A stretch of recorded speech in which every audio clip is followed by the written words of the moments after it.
Hello दोस्तों, SSC phase 10 की online form निकल कर आई है। तो इस फॉर्म को कैसे फिलअप करना है उसके बारे में आज step by step A to Z registration से प्रिंट तक आपको बोलने वाला हूँ। स्टेप बाय स्टेप आसान तरीके से बोलने वाला हूँ, ठीक है। तो वीडियो बहुत ही इंटरेस्टिंग और जानकारी भी होने वाला है, तो वीडियो को बिना स्किप करें लास्ट तक जरूर देखना।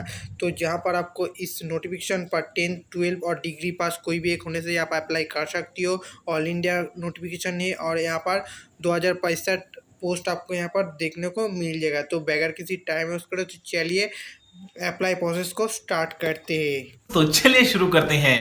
तो यहाँ पर देखो, मैं एसएससी की नोटिफिकेशन पर आ गया हूँ, ठीक है। तो यहाँ पर आपको देखने को मिल जाएगा 12 मई पर आपको फेज 10 की नोटिफिकेशन रिलीज हो गया है, ठीक है। तो इसकी फॉर्म कैसे फिलअप करना है वो भी बोलने वाला हूँ, ठीक है। आप अगर रजिस्ट्रेशन करना चाहती हो तो आपको यहाँ पर रजिस्टर नाउ आपको यहाँ पर राइट में देखने को मिल जाएगा। तो आपको सिंपली इस राइट पर क्लिक कर देना पड़ेगा, ठीक है। तो रजिस्ट्रेशन नाव पर क्लिक करने के बाद आपके पास बेसिक डिटेल्स आप यहाँ पर देखने को मिल जाएगा, ठीक है। तो आपको यहाँ पर देखो इस तरह की इंटरफेस आ जाएगा, ठीक है। तो फास्ट में आपको यहाँ पर देखो do you have Aadhaar card, आपके पास अगर आधार कार्ड है तो आपको यहाँ पर येस कर सकते हो, ठीक है। येस करने से आपको यहाँ पर आधार कार्ड देना पड़ेगा, दो बार देना पड़ेगा, ठीक है। अगर नहीं है तो आपको यहाँ पर नो सिंपली कर देना पड़ेगा और आपको यहाँ पर बंद हो जाएगा आधार कार्ड नंबर की, ठीक है। तो आपको यहाँ पर अगर आपकी आधार कार्ड नहीं है तो आपको यहाँ पर सिलेक्ट करना पड़ेगा आपकी driving licence, PAN card, passport जो भी एक है आपको यहाँ पर सिलेक्ट करना पड़ेगा। उसके बाद आईडी नंबर आपको यहाँ पर चूज कर लेना पड़ेगा, ठीक है। आईडी नंबर देना पड़ेगा और अगर आपके पास आधार कार्ड है तो आपको यहाँ पर ये करने के बाद आपको यहाँ पर नंबर देना पड़ेगा, ठीक है। उसके बाद आपको यहाँ पर नाम देना पड़ेगा। आपकी नाम देने के बाद वेरीफाई नाम पर और दोबारा से डालना होगा, ठीक है। आपकी नाम अगर चेंज हुआ है तो आपको ये से यहाँ पर कर सकती हो, ठीक है। और अगर नहीं हुआ तो आपको नो पर क्लिक कर देना पड़ेगा, ठीक है। उसके बाद फादर नेम आपको यहाँ पर देना पड़ेगा। उसके बाद फादर वेरीफाई फादर नेम पे आपको देना पड़ेगा। दोबारा से फादर नेम डालने के बाद मदर नेम, दोबारा से मदर नेम डालने के बाद आपको यहाँ पर डेट ऑफ बर्थ दोबारा देना पड़ेगा, ठीक है।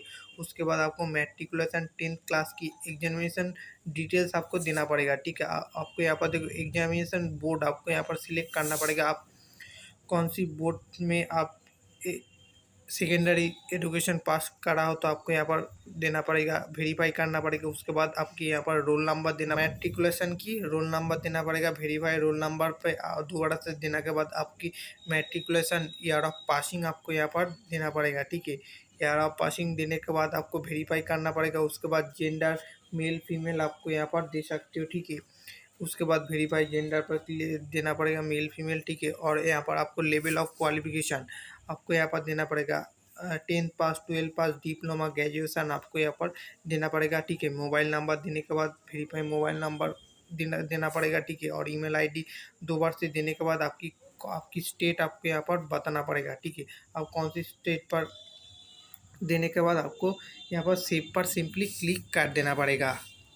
तो सेव पर क्लिक करने के बाद आपके पास एक इस तरह की इंटरफेस आ जाएगा। तो 14 डेज के अंदर आपकी लॉगिन प्रोसेस कंप्लीट कर लेना है, ठीक है। आपको यहाँ पर ईमेल पर और आपके मोबाइल नंबर पर एक ओटीपी आएगा, तो आपको वो चेकआउट कर लेना है, ठीक है। तो आपको यहाँ पर सिंपली क्लोज कर लेना है, ठीक है। तो क्लोज करने के बाद आपके पास एक इस तरह की इंटरफेस आ जाएगा। तो आपको यहाँ पर सिंपली ओके पर क्लिक कर देना पड़ेगा।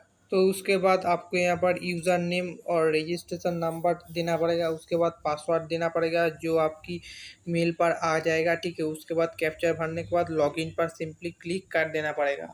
तो लॉगिन करने के बाद आपके पास एक इस तरह की इंटरफेस आ जाएगा। तो आपको यहाँ पर देखो फेज 10 की आपकी लॉगिन प्रोसेस अप्लाई आपको करने की लिंक देखने को मिल जाएगा। इस लेफ्ट साइड में देखो आपको यहाँ पर अप्लाई देखने को मिल जाएगा। तो आपको सिंपली यहाँ पर क्लिक कर देना पड़ेगा। तो यहाँ पर क्लिक करने के बाद आपके पास एक इस तरह की इंटरफेस आ जाएगा, ठीक है। तो यहाँ पर आपकी सब रजिस्ट्रेशन करने के समय जो फिलअप कर रहा था तो आपको यहाँ पर देखने को मिल जाएगा, ठीक है। तो उसके सिंपली स्क्रॉल डाउन करने के बाद आपको यहाँ पर देखो रीजन आपको यहाँ पर देना पड़ेगा, ठीक है। तो आपकी कौन सी रीजन से, वेस्टर्न रीजन, कर्नाटक रीजन, तो आपको यहाँ पर देने के बाद पोस्ट कोड आपको यहाँ पर देना पड़ेगा, ठीक है। पोस्ट कोड देने के बाद आपको यहाँ पर देखो प्रेफरेंस, एग्जामिनेशन प्रेफरेंस देना पड़ेगा। First choice, second choice, third choice देने के बाद आप अगर एक सर्विस मैन है तो आपको येस कर सकते हो, अगर नहीं है तो आपको नो करना पड़ेगा, ठीक है। उसके बाद आपको यहाँ पर सिंपली स्क्रॉल डाउन कर लेना है, ठीक है। तो स्क्रॉल डाउन करने के बाद आपको यहाँ पर देखो, आपकी अगर एज रिलैक्सेशन चाहिए तो आपको यहाँ पर सिंपली एज येस पर क्लिक करना पड़ेगा, अगर नहीं चाहिए तो नो पर क्लिक करना पड़ेगा। और येस करने से आपकी एज रिलैक्सेशन की इस बॉक्स ओपन हो जाएगा, तो आपको यहाँ पर एज रिलैक्सेशन आपको चूज़ कर लेना है, ठीक है। उसके बाद आपको एसेंशियल क्वालिफिकेशन आपको देना पड़ेगा, ठीक है। तो क्वालिफिकेशन देने के बाद आपको यहाँ पर सब्जेक्ट चूज़ करना पड़ेगा, ठीक है। सब्जेक्ट चूज करने के बाद आपको यहाँ पर हाईएस्ट क्वालिफिकेशन, आपकी हाईएस्ट क्वालिफिकेशन आपको देने के बाद आपको यहाँ पर डिटेल्स, वर्क एक्सपीरियंस डिटेल्स आपको यहाँ पर भर लेना है, ठीक है। तो आपका यहाँ पर देखो ऑर्गेनाइजेशन नाम देना पड़ेगा, डेस्टिनेशन देना पड़ेगा, ठीक है।